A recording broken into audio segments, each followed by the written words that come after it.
On la remarque à peine dans ce grand atelier boisé où tout est à son image. Raffiné, ancien, mais bel et bien vivant.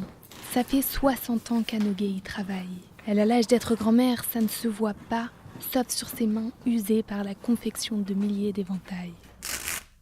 C'est ça l'éventail espagnol. Il faut que ça fasse du bruit, que ça glisse. En France, c'était pas ça. Au contraire, il fallait pas faire de bruit. Éventailliste, c'est une histoire de famille. Au XIXe siècle, son arrière-grand-père s'installe dans l'Oise pour exercer ce métier. Son papa reprendra ensuite la toute dernière fabrique parisienne dans laquelle elle travaille encore aujourd'hui. Un appartement de 200 mètres carrés au 3e étage d'un vieil immeuble composé de logements sociaux. Au milieu, le salon de style Napoléon III nous transporte dans l'histoire de l'éventail. À gauche, un espace est destiné à la fabrication de feuilles plissées et à droite, une partie est consacrée à la tabletterie. C'est Colbert qui avait séparé les corporations. Les tabletiers, dont je suis issue d'une famille de tabletiers, ils avaient le droit de faire que la monture, la base de l'éventail. Et les éventaillistes, ils étaient chargés d'habiller cette monture avec des soies, des organzas, des papiers. Désormais, Anogué prend seul en charge ces 2 étapes. Avec des outils très simples comme des limes ou des petites scies, il lui faut jusqu'à 1 mois pour créer un éventail. Elle achète des stocks de montures en bois, en corne ou en os, puis elle les colle aux feuilles ornées de plumes, de dentelles ou tout simplement recouvertes de peinture. L'artisane reçoit des commandes du monde du spectacle, ainsi que des demandes de prestigieux créateurs de haute couture. Mon premier client, c'était Karl Lagerfeld, c'est lui qui m'avait commandé le plus. Après, il a abandonné l'éventail, après il est parti chez Chanel. Et Christian Lacroix, il aimait beaucoup, moi j'aimais beaucoup travailler avec lui aussi.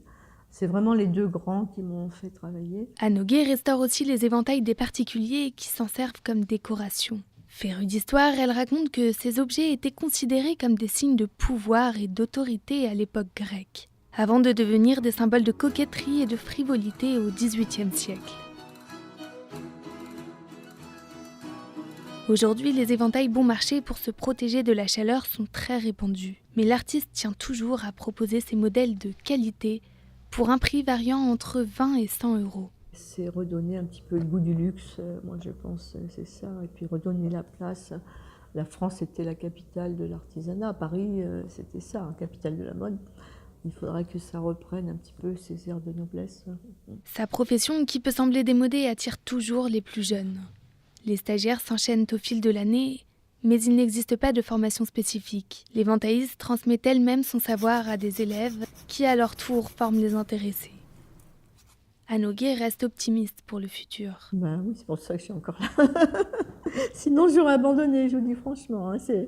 Malheureusement, on ne gagne pas des 1000 et des 100 avec ces métiers-là. Ouais. À 72 ans, celle qui s'est battue toute sa vie pour la survie de son métier exerce encore.